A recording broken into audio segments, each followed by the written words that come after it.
Amis camping-caristes, bonjour. Alors comme d'habitude, pas de partenariat dans mes vidéos, donc pas de pub, pas de lien vers des bons d'achat. Je suis libre de présenter les produits que je veux et surtout de dire ce que je pense des produits que j'achète. Je vous demande pas non plus de cliquer sur le pouce ou même de vous abonner. Chacun est libre de faire ce qu'il veut. Et ceux qui aiment mes présentations techniques, eh ben, me suivent, tout simplement. Et s'il y a du monde, tant mieux. S'il n'y a pas grand monde, eh ben, tant pis. C'est que mes vidéos sont certainement mauvaises. Je vais vous parler aujourd'hui de la pesée de camping-car. J'avais déjà parlé des pesées dans la vidéo numéro 20. Alors je vous invite à la regarder pour mieux comprendre cette vidéo, hein, qui est une suite à la vidéo numéro 20, où j'avais parlé des systèmes de vérins avec pesée de chez E&P que j'avais installés. J'avais eu des gros problèmes suite à l'achat de ces vérins, puisque le lendemain où j'avais enlevé du concessionnaire mon camping-car avec la pose des vérins, je suis tombé en panne devant chez moi, perché sur mes vérins. Alors j'avais commencé à faire des pesées, et puis voilà, je suis tombé en panne. Ils sont intervenus chez moi parce qu'évidemment, quand les vérins sont dépliés, que les roues touchent plus le sol et que vous êtes en panne, mon assurance, parce que j'ai voulu faire rapatrier le camping-car chez l'installateur, aucun dépanneur automobile n'a voulu venir me dépanner ou prendre en charge le camping-car puisqu'il ne maîtrisait pas ces systèmes de vérins-là. Malgré qu'il y ait une sécurité dessus, si jamais vous avez la pompe électrique qui tombe en panne, vous pouvez mettre une douille sur la pompe avec une visseuse et puis faire tourner dans un sens ou dans l'autre la pompe hydraulique pour pouvoir monter et descendre les vérins pour vous dépanner. Malheureusement, le problème, il n'était pas électrique, la pompe tournait, il était sur l'hydraulique. Ils sont intervenus, ils ont remis de l'huile, ils ont purgé l'air, ils ont pu refaire fonctionner les vérins. Donc 2 jours après, je suis parti en cure. Je me suis installé dans un terrain de camping pour 3 semaines. Et j'ai redescendu, donc j'ai recalé évidemment le camping-car, et puis je suis retombé une nouvelle fois en panne. Alors là, j'étais loin de mon installateur, j'ai téléphoné à E&P, qui m'ont... Alors là, ils sont super, ils décrochent, ils vous renseignent, et ils ont même envoyé quelqu'un venir me dépanner, hein. J'étais à Contrex-et-Ville, en cure. Et ils m'ont dit, vous ne touchez plus à rien, donc ils ont remonté les vérins, ils m'ont dit, vous ne touchez plus à rien, vous le ramenez chez votre concessionnaire, et on va tout remplacer. C'est ce qu'ils ont fait. Donc là, j'ai récupéré le camping-car, j'arrive au moment où il faut que je fasse le contrôle technique, à la 4e année, et au contrôle technique, je ne sais pas si vous le savez, mais il pèse le camping-car. Donc je me suis dit, bah, c'est le moment d'en profiter pour refaire toutes les séries de mesures que j'avais pas pu terminer la première fois, pour comparer les différentes mesures de poids avec 4 moyens différents. Donc on va regarder ces 4 méthodes différentes de mesure de poids de camping-car. Vous allez voir que c'est pas évident de savoir quel est le poids le plus juste. Et puis je voulais aussi savoir la fiabilité des mesures, autant que possible, des vérins E&P. Et vous allez voir que c'est quand même relativement intéressant. Alors je ne vais pas comparer, comme beaucoup font, un produit par rapport à un autre, hein, parce que je vois beaucoup de vidéos où les gens ils vous disent « Ah bah achetez cette batterie, c'est la meilleure que vous puissiez trouver, achetez ce détecteur de fumée, c'est le meilleur que vous pouvez vous trouver. » Parce que pour faire ça, il faudrait acheter tous les détecteurs de fumée, toutes les batteries, et les tester toutes d'une manière scientifique, c'est un grand mot, mais au moins technique, avec des appareils de mesure. Hein, il ne suffit pas de faire ça au doigt mouillé. Voilà, donc on dit beaucoup de choses sur Internet, mais derrière tout ça, sachez quand même qu'il y a de la vente. les gens gagnent leur vie comme ça. Et moi, je rentre pas là-dedans. Je dis ce que je pense des produits. Et nous allons voir un petit peu. C'est assez marrant. Les différentes pesées que j'ai fait. Hein, donc il y en a 4. Et ce qu'ont donné chaque pesée. Voilà. Passons à la partie technique. Alors, la première mesure, eh ben, c'est avec les vérins E et P. Alors, je rappelle quand même que E et P ne voulaient pas me vendre le système de pesée avec les vérins. C'est une option qu'ils avaient mis en vente aux alentours, je crois, de 300 €. Mais ils se sont aperçus que ça fonctionnait mal. Donc, ils ont arrêté la commercialisation.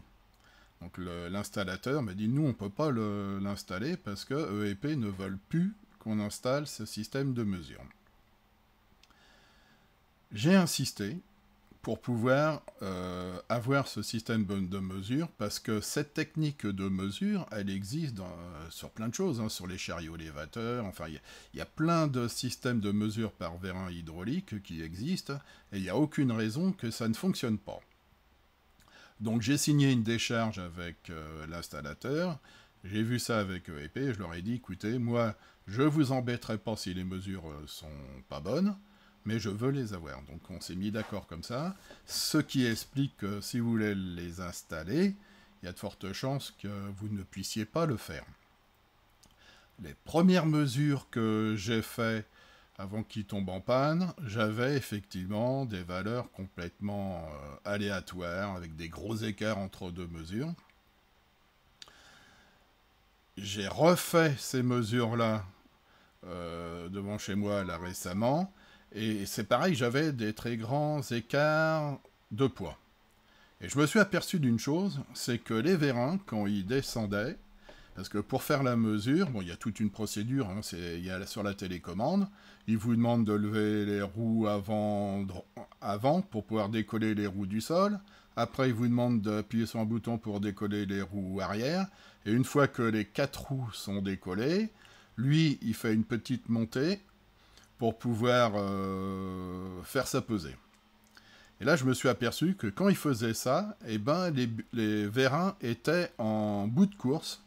C'est-à-dire qu'il y avait la pompe comprimait à mort le vérin, et que c'est ça qui faussait en partie les mesures, parce que j'avais regardé, si vous regardez la vidéo numéro 20, les capteurs de pression qu'ils ont mis, c'est des capteurs vraiment très très très précis, il n'y a aucune raison que ça ne fonctionne pas. La raison, selon moi, c'était que les vérins étaient trop courts pour pouvoir faire la pesée. C'est pour ça que sur la photo que vous voyez, j'ai mis des cales pour pouvoir ne pas aller en butée de vérin et de pouvoir, comment dire, avoir, selon moi, une mesure plus correcte, et ça a été effectivement le cas. Alors j'ai commencé par faire des mesures sans mettre les cales, et j'avais, comme vous le voyez à l'écran, des résultats complètement aberrants par rapport au poids logique, je dirais, du camping-car. Là, on avait 5600, je ne vous les montre pas tous, j'en ai fait plusieurs, et ça se situait avec des écarts de 50 à 100 kg autour de ce poids-là. Alors, ce que j'ai décidé, c'est de mettre des cales. Et là, comme vous pouvez le voir à l'écran, avec les cales, j'avais une répétitivité dans les mesures assez surprenante. C'est-à-dire que là, je vous affiche les 4 premières mesures. 3458, 3459, 3464, 3477. On est très proche.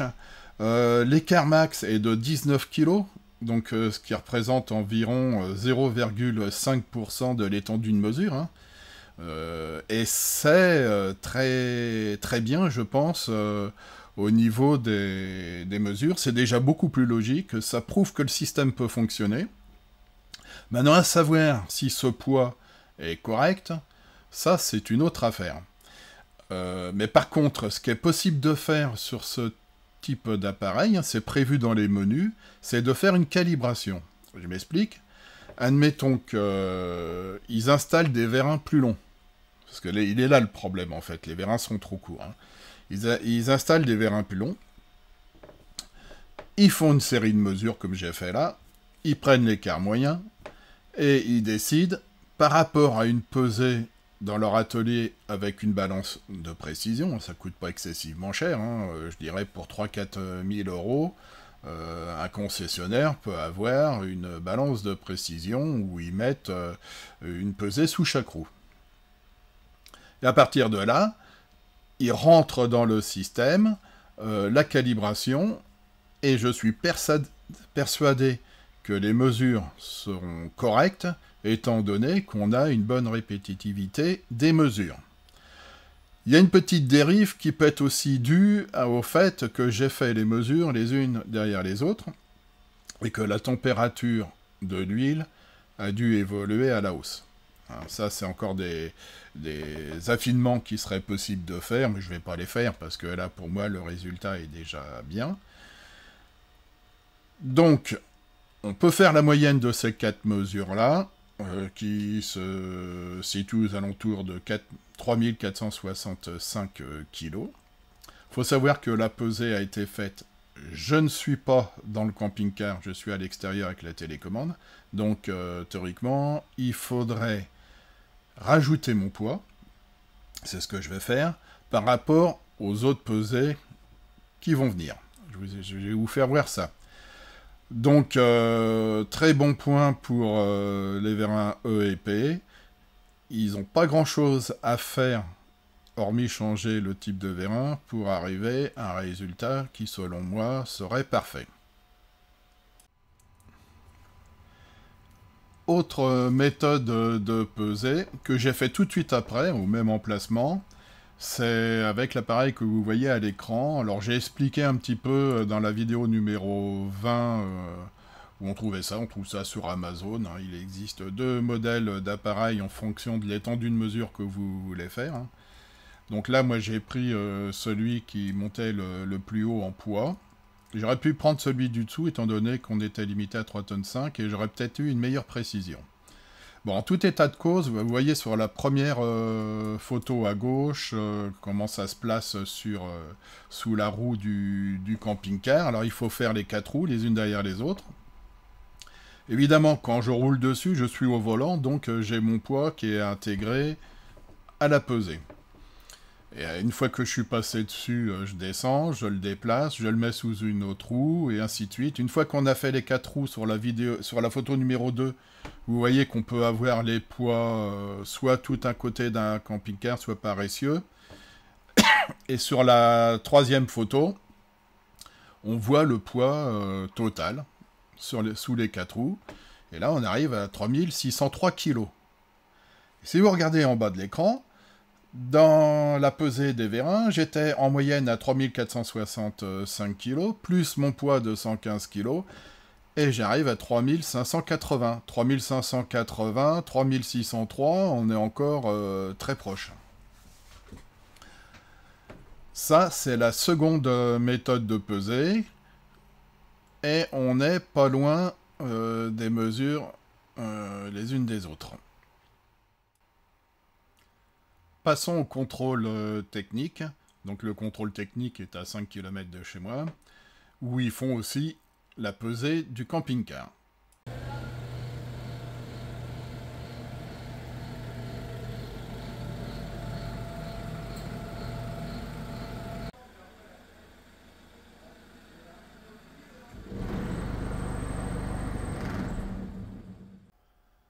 Donc pour vous en nous dire de la mesure de poids au contrôle technique. Donc c'est la 2e fois que je passe sur ce banc-là, hein, puisque si vous regardez la vidéo numéro 20, je l'avais déjà fait, et j'avais trouvé que les mesures étaient fausses. Là, j'ai renouvelé ma demande auprès du gars en me disant « Vous êtes sûr de vos poids ?» Le gars m'a dit « Oui, oui, oui, c'est contrôlé par les poids et mesures, ce qu'on mesure est exact. » Alors, vous avez vu dans la vidéo précédente la mesure du train avant, après la mesure du train arrière. À chaque fois, s'affiche le poids en décanewtons du train avant et du train arrière. Et si vous regardez la photo que vous avez à l'écran, Vous avez un détail des mesures au-dessus de la petite voiture. Poids côté gauche, côté droit, train avant, train arrière, ainsi de suite. Et là où j'ai mis la petite flèche verte, où c'est marqué poids en kilos, 3111 décanewtons. Alors, c'est pas tout à fait vrai, parce que les décanewtons n'équivaut pas au kilogramme. Je vous ai affiché en dessous 3111 décanewtons. Il faut le multiplier par 1.01971 pour avoir l'équivalent en kilos, des décanewtons en kilos. Donc on arrive à un poids de 3172 pesé avec le chauffeur. Et le chauffeur, j'ai demandé son poids, il m'a dit qu'il pesait 70 kg. Donc j'enlève 70 kg au poids mesuré, je rajoute mes 115 kg, et on arrive à un poids de 3217 kg, poids comparable aux deux mesures précédentes, c'est-à-dire mesure avec les vérins, que j'avais intégré mon poids dedans, et mesure avec le système qu'on met sous chaque roue. Et là, on s'aperçoit de quoi? Eh bien, on s'aperçoit qu'il y a un écart entre les deux premières mesures. Et la mesure faite au contrôle technique, si je me trompe, de 363 kg. C'est énorme. C'est énorme et c'est forcément faux. Parce que si je prends le poids du camping-car sorti d'usine et tout ce que j'ai rajouté dessus en poids, ça va de la parabole au rideau, à la pile à combustible. Là, j'ai rajouté le chauffage gasoil. Vous voyez, et tout ça, ça démontre que cette mesure-là est fausse. Voilà, ça peut paraître bizarre, mais elle est fausse.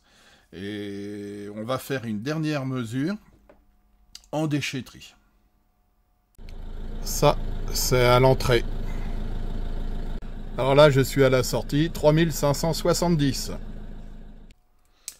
Alors je suis désolé sur la qualité d'affichage de la vidéo à l'entrée de la déchetterie. Il y avait un déphasage entre la vitesse de la caméra et de l'écran, affichant le poids.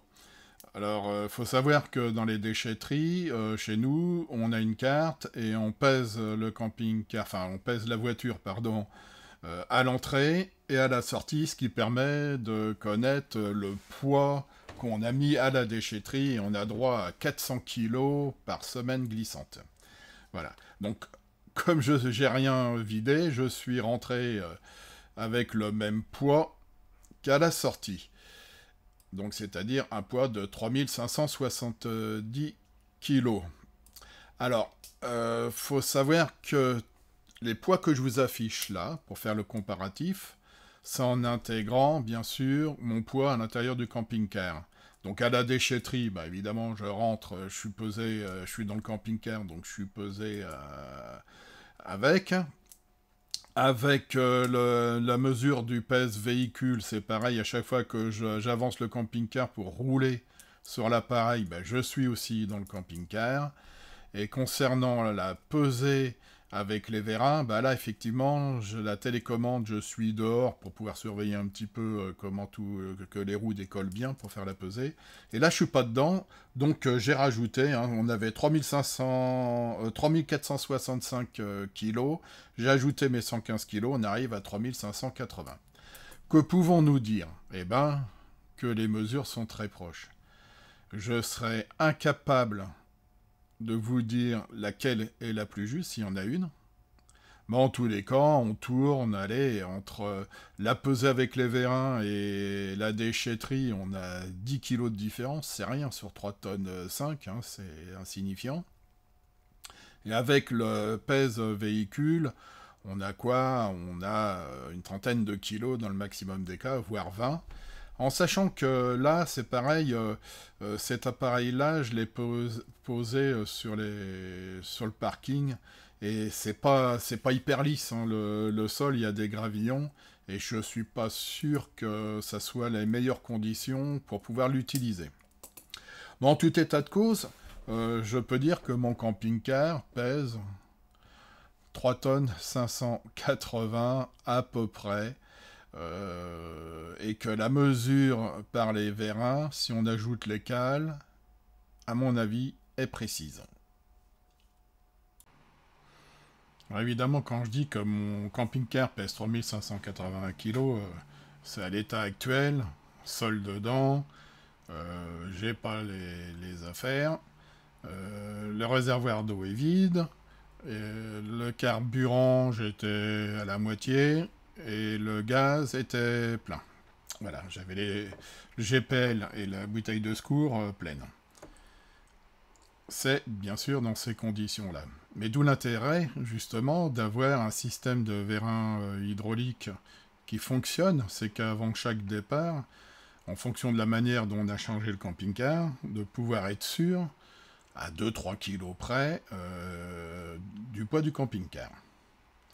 Alors, j'invite EEP à y réfléchir, parce qu'il suffirait de mettre, comme j'ai mis à l'écran, des vérins télescopiques, c'est-à-dire qu'au lieu d'avoir un seul piston, il peut y avoir deux pistons emboîtés les uns dans l'autre, pour pouvoir avoir un débattement plus important, afin de permettre de mieux décoller le camping-car et de pouvoir faire une pesée correcte. Ça existe, alors c'est peut-être un peu plus cher, c'est clair, mais ça permet aussi de le rentrer plus loin et de pouvoir le sortir beaucoup plus pour pouvoir décoller.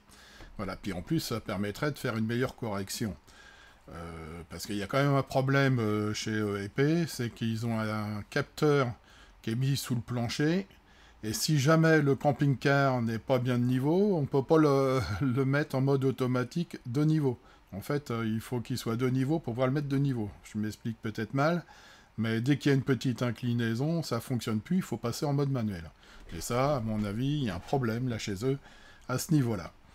Donc je les invite à réfléchir à mettre un système de vérin télescopique, parce que vraiment, ils ont tout pour pouvoir avoir des pesées précises. Et je dis pesées précis, il peut être précis à 2 kg près, 2-3 kg près. C'est quand même bien. Si on regarde là à l'écran, la pesée du camping-car, il existe des appareils... il y en a pour 3000 € pour avoir quelque chose de bien précis au niveau pesé, afin de permettre de pouvoir faire la calibration, parce que évidemment, avoir des bons vérins, avoir un bon système, il faut quand même calibrer. Pour calibrer, il faut peser, il faut connaître le vrai poids du camping-car. Voilà. Et il n'y a aucun concessionnaire qui est équipé de peser. C'est dommage, parce que le poids du camping-car, c'est un élément important. Ils pouvaient demander, ils n'ont rien proposé. Et surtout, ils ne veulent pas peser. Parce que ça engagerait peut-être leur responsabilité. Voilà. Donc, j'invite EEP à pousser plus loin quand même dans le développement de ce produit-là, parce qu'ils ont tout pour le faire. Et franchement, ça serait un plus d'avoir quelque chose qui fonctionne bien, parce que c'est un peu embêtant de mettre les cales en dessous. Voilà, puis surtout on ne peut pas faire la calibration. Voilà, là, cette vidéo se termine, j'espère qu'elle vous aura plu.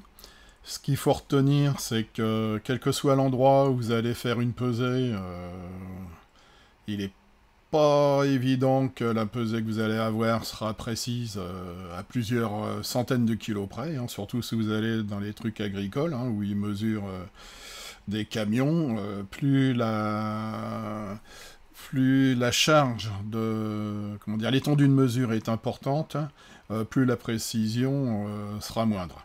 Donc, et vous avez vu aussi, en allant chez un contrôle technique avec des soi-disant pesées certifiées, c'est faux. Donc, c'est assez complexe, et on est sûr de rien. Ce qui est certain, c'est que le système EEP pourrait vraiment être quelque chose de précis s'il s'en donnait la peine.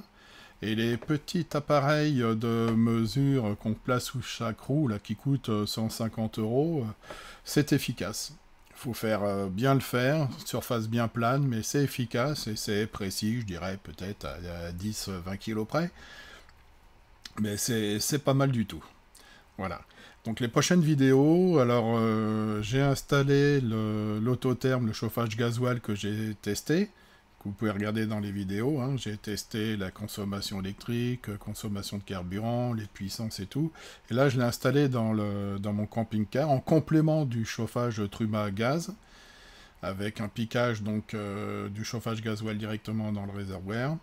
Je ferai une petite vidéo pour vous présenter comment ça a été installé, raccordé, et je ferai aussi des niveaux sonores à l'intérieur et à l'extérieur pour voir ce que ça donne au niveau gêne.